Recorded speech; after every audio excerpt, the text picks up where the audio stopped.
What is going on? Recording your hardware sampler into a DAW. Last week we had an impromptu live stream here and it was amazing. We had a whole bunch of questions. Shout out to everyone who caught it. We had a good time, but there was one question that was asked that I completely did not answer properly.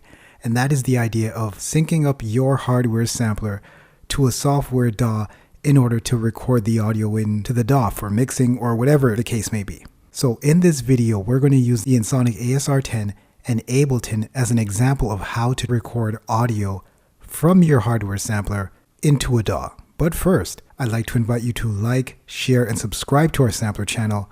And with that, let's get to it.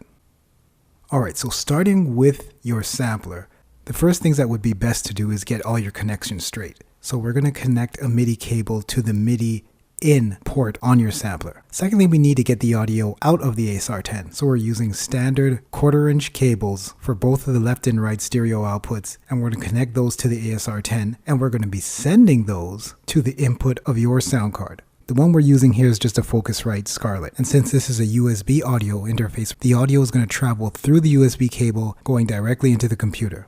Alright, so we'll just make the connections here. Going into the front panel of the Focusrite audio interface, we're taking those same 1/4 inch cables that were coming out of the ASR10 into the Focusrite. Alright, in addition to being a great controller for Native Instruments Maschine, the Maschine controller is an outstanding MIDI interface. So if you don't have a MIDI interface handy, you can always use your Maschine to do the job. Alright, we're done with the connections. Now, once you have your beat ready to go, in the ASR10 sequencer, you're going to go to the sequence menu by pressing Edit Sequence and change the MIDI sync from internal, which will use the internal sequencer, to external. And by doing this, the ASR10 will now follow the instructions sent to it by Ableton. If I hit play on Ableton sequencer, the ASR10 will start playing along. And the reason why I do it this way is I usually find that I get a more tighter sync between the two if the sampler follows the DAW. Every time I've done it the other way around, I've gotten some type of lag. It never really gets as tight as I'd like it to be. So back here in Ableton, we're going to turn the MIDI output port on. And at the same time, have Ableton acknowledge that the Maschine controller is in fact the MIDI interface. Alright, so we're good. Now when I hit record in Ableton, Ableton sequencer will begin to record and the ASR10 will follow, recording all the audio coming from the ASR10 at the same time.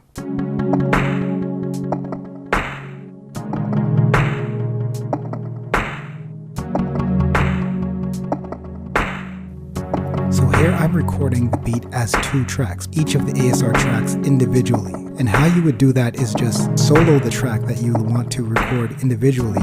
Record that for however long you want, let's say 8 bars, and then solo the next track you'd like to record and record that for 8 bars. And at the end you'll have each track individually tracked out into Ableton. And the thing is, this has become a little bit of an old practice now, because now when we make music it's usually all in the DAW, but for older machines you gotta do it this way. And just so you know, this can be a very long process. If you have a project with a whole lot of tracks, it's going to take you a while. But the good news is once it's over, it's over. Anyway, thank you for watching. If you liked and learned something today, subscribe to us here on YouTube. I will catch you on the next one. In the meantime, take care of yourself. Peace.